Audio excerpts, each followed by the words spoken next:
నమస్తే అండి. జై రామకృష్ణ. మనం ఫిబ్రవరి 7వ తారీఖున నేటి సద్భావన పాఠం ప్రార్థన చూద్దాం.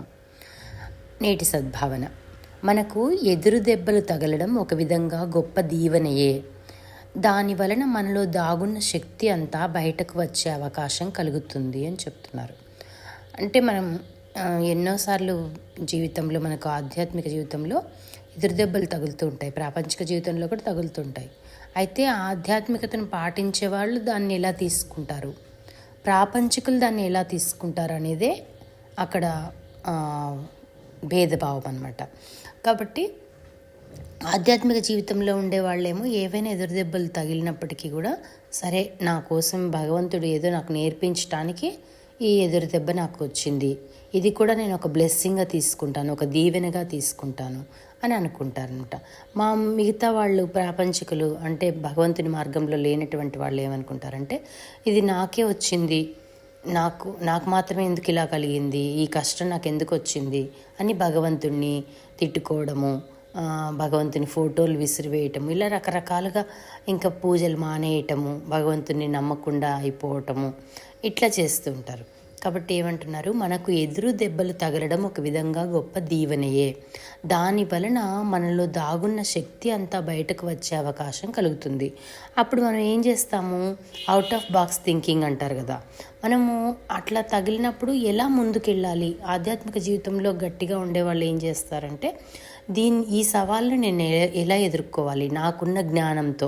అప్పటి వరకు ఎంతో కొంత సాధన వల్ల జ్ఞానం వచ్చి ఉంటుంది కదా మనకు, శాస్త్రాలను అధ్యయనం చేయడం వల్ల అయితేనేమి అలా. సో దాన్నంతా ఉపయోగించుకుని ఈ ఎదురు దెబ్బ నుంచి నేను ఎట్లా కోలుకోవాలి, మరియు దీన్నే నేను ఒక బ్లెస్సింగ్ లాగా నా జీవితానికి ఉపయోగపడేలాగా ఎలా నేను దీన్ని స్వీకరించాలి అనేది చూస్తారనమాట. పాఠం: ధైర్యంగా లక్ష్యాన్ని అంటిపెట్టుకుని ఉండటం అలవర్చుకోవాలి. అంతిమంగా సహనమే విజయాన్ని సాధిస్తుంది. కాబట్టి ఎంత ఎదురు దెబ్బలు తగిలినా కూడా ఏం పర్వాలేదు, నేను మళ్ళా ముందుకు వెళ్ళిపోతాను, నాకేం అవ్వదు, భగవంతుడిని నేను నమ్ముకుని ఉన్నాను, నేను భగవంతుని బిడ్డను, కాబట్టి నాకేం ప్రాబ్లం లేదు, దీనివల్ల నేనేమి కిందకి పడిపోయేది ఏం లేదు, దీనివల్ల నాకు వచ్చే నష్టం ఏం లేదు అని అనుకుని ధైర్యంగా లక్ష్యాన్ని అంటిపెట్టుకుని ఉంటే ఏమో అంటున్నారు, సహనము విజయాన్ని సాధిస్తుంది అంతిమంగా అని చెప్తున్నారనమాట. కాబట్టి మనము ఆ వెయిటింగ్ పీరియడ్లో ఆ కష్టం తొలగే వరకు ఎలా మనం ప్రవర్తిస్తున్నాము అనేది చాలా ఇంపార్టెంట్ అనమాట.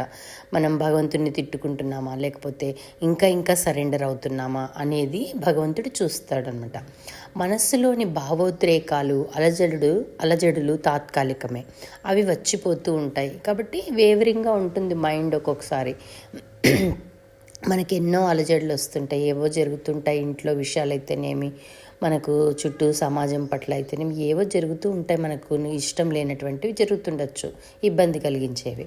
అవన్నీ మనసులో అప్పుడు అలజడులు వస్తుంటాయి, ఏవో భావోద్రేకాలు చెలరేగుతుంటాయి. అయినప్పటికీ కూడా వాటికి అందువలన అవన్నీ కూడా వచ్చిపోతూ ఉంటాయి, అంతే వెళ్ళిపోతూ ఉంటాయి. ఏవేమి శాశ్వతంగా మనల్ని భయపెట్టవు, శాశ్వతంగా ఉండవు మన జీవితంలో అంటున్నారనమాట. అందువలన వాటికి గురి కాక సహనంతో వాటి ఎడల సాక్షిత్వాన్ని చూపాలి. ఇప్పుడు అది ఇంపార్టెంట్ అనమాట. ఇక్కడ సాక్షిగా ఎలా ఉండాలి మనము అంటే, మనకి ఏదో కష్టం వస్తుంది, ఇది ఎవరికి వచ్చింది ఇది అని మనము బాడీ కాన్షియస్లో ఉంటేనేమో చాలా ఎక్కువ దుఃఖపడుతూ ఉంటాము. కాబట్టి ఆ బాడీ కాన్షియస్లో లేకుండా, అంటే నేను శరీరాన్ని, నేను ఈ పలానా వ్యక్తిని అట్లా అనుకోవడం వల్ల మనకు చాలా దుఃఖం వస్తుంది. అట్లా కాకుండా నేను ఆత్మస్వరూపుని, భగవంతుని బిడ్డను అనుకున్నప్పుడు సాక్షిత్వాన్ని చూపుతామన్నమాట. అంటే సాక్షిగా దాన్ని జస్ట్ అబ్జర్వ్ ఎవరికి వచ్చింది కష్టము, నేను ఎందుకు ఫీల్ అవుతున్నాను, ఇది ఎవరికి రానటువంటి కష్టం కాదు కదా, మరి నేనే ఎందుకు ఫీల్ అవుతున్నాను, అసలు ఆ నేనంటే ఏమిటి, అలా లోపలికి మనము సాక్షిలాగా వెళ్ళిపోయి శోధించుతూ ఉంటామన్నమాట అంతరంగాన్ని. అట్లా ఉండాలి, సాక్షిగా ఉండాలి అంటున్నారు. సాక్షిగా ఉంటే చాలు, అసలు చాలా సమస్యలు, 90% సమస్యలు మనకు తగ్గిపోతూ ఉంటాయి అన్నమాట. ఇప్పుడు ఎవరో ఒక మాట అంటున్నారు, అప్పుడు మనం సాక్షిగా ఉన్నాం అనుకోండి, ఓకే నన్ను కాదు అంటున్నారు, నేను ఆత్మస్వరూపుని, ఆత్మకి ఏమీ వికారాలు ఏమీ ఉండవు అని అనుకుంటే దాన్ని మనం అస్సలు పట్టించుకోమన్నమాట. అట్లా సాక్షిభావంతో ఉండాలి అని చెప్తున్నారు. అనవసరంగా నీ సంతోషాన్ని, మనశ్శాంతిని కోల్పోవద్దు. కాబట్టి జీవితంలో జరిగే ప్రతి వాటికి మనం మనశ్శాంతిని కోల్పోతున్నాము, మన బ్యాలెన్స్ ఆఫ్ మైండ్ని కోల్పోతున్నాము అంటే ఇబ్బందిగా ఉంటుంది కదా. కాబట్టి అట్లా మా ఆధ్యాత్మికతలో బాగా ఉండేవాళ్ళు అలా ఉండరు అని చెప్తున్నారు అనమాట. కాబట్టి సంతోషాన్ని, మనశ్శాంతిని కోల్పోవద్దు, నీకు నీపై గల విశ్వాసాన్ని విడనాడవద్దు. కాబట్టి సెల్ఫ్ కాన్ఫిడెన్స్, మనకు భగవంతుడిని బాగా నమ్మిన వాళ్ళకి సెల్ఫ్ కాన్ఫిడెన్స్ కూడా ఉంటుంది. ఎంత నాస్తికులకైనా కూడా వాళ్ళకి సెల్ఫ్ కాన్ఫిడెన్స్ ఉండింది అంటే వాళ్ళు పైకి వస్తారు జీవితంలో అనమాట. కాబట్టి నీకు నీపై గల విశ్వాసాన్ని విడనాడవద్దు అంటున్నారు. నీ విశ్వాసాన్ని మరింత దృఢతరం చేయమని ఆ జగజ్జనని ప్రార్థించు. మనకు విశ్వాసం అప్పుడప్పుడు కొంచెం సడలుతూ ఉంటుంది కాబట్టి నా విశ్వాసాన్ని ఇంకా ఇంకా దృఢతరం చేయమ్మా, నేను ఇంకా నిన్ను నమ్ముకుని ఉన్నాను, నిన్ను ఎప్పటికీ నమ్ముతూనే ఉంటాను, నిన్ను నమ్మడం తప్ప నాకు ఇంకా వేరే ఇది లేదు అని చెప్పి మనము భగవంతుని దగ్గర అంటే అమ్మ జగజ్జనని దగ్గర ప్రార్థించండి అంటున్నారనమాట. అందువలన నీకు నిస్వార్థత, భక్తి, ఆనందం చేకూరగలవు. కాబట్టి మనం బాగా నిస్వార్థంగా అయిపోతాం, బ్రాడ్ మైండెడ్ పీపుల్ లాగా అయిపోతాం. మనము భక్తి వస్తుంది, మనకి ఆనందం వస్తుంది, అన్నీ గ్రాడ్యువల్గా ఒక్కొక్కటి వస్తుంటాయి అనమాట. కాబట్టి ఈ పాఠంలో మనం తీసుకోవాల్సింది ఏమిటి అంటే భావోద్రేకాలకి మనము గురి కాకుండా, వాటిని పట్టించుకోకుండా సాక్షిభావంతో ఉండటం ఎలాగా అనేది ప్రాక్టీస్ చేస్తే సరిపోతుంది అనమాట ఈ రోజుకి. నెక్స్ట్ మనం ప్రార్థన చూద్దాము. ప్రార్థన. శాశ్వతుడవైన నీవు నాలో జ్ఞానాన్ని జాగృతం చేయి, అందువలన నేను నిన్ను అంటుపెట్టుకుని ఉండగలను. కాబట్టి జ్ఞానం ఉంటేనే కదా మనకి పలానాది ఉంది, ఇలా ఆధ్యాత్మిక జీవితం అనేది ఒకటి ఉంది, దీన్ని ఇలా పొందవచ్చు, దీనివల్ల ఇన్ని మనకు ఇబ్బందులు తొలగిపోతాయి, ఇంత ఆనందం ఉంటుంది అని మనకు ఆ జ్ఞానం ఉంటేనే మనము ఆ భగవంతుని అంటుపెట్టుకుని ఉండగలం అనమాట. అదే అడుగుతున్నారు. నాకు మనోస్థైర్యాన్ని, ఆధ్యాత్మిక శక్తిని ఇవ్వు. కాబట్టి నాకు శక్తిని ఇవ్వు, మనోస్థైర్యాన్ని ఇవ్వు అంటే ఏమైనా ఇబ్బందులు వచ్చినప్పుడు ఎదుర్కొనే శక్తిని ఇవ్వు అని అడుగుతున్నారు అనమాట. అందువలన కష్టాలు, ఆపదలు కలిగినప్పుడు సహనంతో భరించగలను. కాబట్టి మనోస్థైర్యం ఉంటే మనం సహనంతో అన్ని కష్టాలని ఈజీగా భరించేస్తాము అని. అందుకని నాకు అలా ఇవ్వు, నా బుద్ధిని అలా తయారు చెయ్యి అని అడుగుతున్నారు. నా ప్రయత్నంలో అపజయం ఎదురైతే నీ సహాయాన్ని అర్థించగల వివేకాన్ని ప్రసాదించు. ఇది చాలా ఇంపార్టెంట్ అనమాట. మనకు అపజయాలు ఎదురవుతూ ఉంటాయి, మనం ఏదో ప్రయత్నం చేస్తుంటాం దీంట్లో నుంచి బయటపడాలి అని. మనము ఏదైనా కష్టం వచ్చినప్పుడు ఒక ఆధ్యాత్మిక జ్ఞానాన్ని ఆధారంగా చేసుకుని బయటపడాలని మనం ప్రయత్నం చేస్తుంటాము.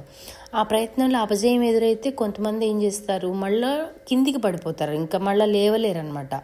ఇంకా మళ్ళీ ప్రాపంచికత వైపుకి వాళ్ళ మనసు మొగ్గు చూపటము, అట్లా సాధనలో ఇబ్బందులు వస్తుంటాయి. కాబట్టి అందుకని ఏమంటున్నారు, ఒకవేళ నేను ఏమైనా అట్లా కింద పడిపోతే నిన్ను మాత్రమే ప్రార్థించే వివేకాన్ని నాకు ప్రసాదించు అంటున్నాను. ఇంకెవరి దగ్గరికి మన సొల్యూషన్ కోసము వెళ్ళకూడదు అనమాట. భగవంతుడు మాత్రమే మనకు సొల్యూషన్ చూపించగలడు, భగవంతుని భక్తి మాత్రమే మనకు సొల్యూషన్స్ని అందించగలదు అనమాట. అందుకని ఏమంటున్నారు, నా ప్రయత్నంలో అపజయం ఎదురైతే నీ సహాయాన్ని అర్థించగల వివేకాన్ని ప్రసాదించు, తద్వారా నాలో ధైర్య సాహసాలు ఊపిరినందగలవు అంటున్నారు. కాబట్టి భగవంతుని మాత్రమే వేడుకుంటేనే మనకు పర్మనెంట్ సొల్యూషన్స్ ఇస్తూ ఉంటారు ఆయన. కాబట్టి నాలో అలా ఉత్సాహాన్ని, ధైర్యాన్ని నింపు అని ప్రార్థన చేస్తున్నాం. కాబట్టి ఈ ప్రార్థనలో మనం ఏమి టేక్అవే పాయింట్ ఏమని తీసుకోవాలి అంటే, ఏదైనా కష్టాలు, అపజయం ఎదురైనా కూడా మళ్ళీ భగవంతుని దగ్గరికే వెళ్ళాలి. ఇంకా బయట వాళ్ళ మీద, ఎవరి మీద, బయట ప్రపంచం మీద, బాహ్య ప్రపంచం మీద, వ్యక్తుల మీద, ఎవరి మీద ఆధారపడకూడదు అనేది మనం టేక్అవే పాయింట్గా తీసుకుని ప్రాక్టీస్ చేద్దాం. కాబట్టి ఇక్కడ సాక్షిగా ఎలా ఉండాలి అనేది పాఠంలో నేర్పించారు. సమస్యలు ఏవైనా వచ్చినా, ఎదురు దెబ్బలు తగిలినా అది గొప్ప దీవెనగా ఉంటుంది అనేది నేటి సద్భావనలో నేర్పిస్తున్నారు. ప్రార్థనలో ఎలా ప్రార్థన చేయాలి అంటున్నారంటే, మనము ఎన్ని కష్టాలు వచ్చినా భగవంతుని అంటిపెట్టుకుని ఎలా ఉండాలి అనేది అర్థం చేసుకోమంటున్నారన్నమాట. ఇలా మనము ఏ రోజుకి ఆ రోజు వింటూ, ఆ పేజ్ పోస్ట్ చేస్తున్నాం కదా గ్రూప్స్లో, అది చూస్తూ ప్రాక్టీస్ చేస్తుండాలి. కనీసం రోజుకి ఒక 2-3 సార్లైనా దీన్ని మననం చేసుకుంటూ ఉండాలి. అప్పుడు మనకు ఆ రోజు ఏదైనా ఇబ్బంది, ఏ రోజు ఏం జరుగుతుందో మనకు తెలియదు కదా, ఆ రోజు ఏదైనా ఇబ్బంది కలిగినప్పుడు ఈ జ్ఞానాన్ని మనం అప్లై చేస్తూ రావాలి. అప్లై చేసినప్పుడు మనకు మళ్ళా ఏమైనా అపజయాలు ఎదురైతే దాన్ని ఎలా సాల్వ్ చేసుకోవాలనేది మనం క్లాసెస్లో చర్చించుకుంటున్నాం అనమాట. ఇట్లా మనము ఒక్కొక్క భావనతో ముందుకు వెళ్దాం ప్రతిరోజు. సర్వం శ్రీరామకృష్ణ అర్పణమస్తు. లోకా సమస్త సుఖినో భవంతు. Thank you. జయ రామకృష్ణ.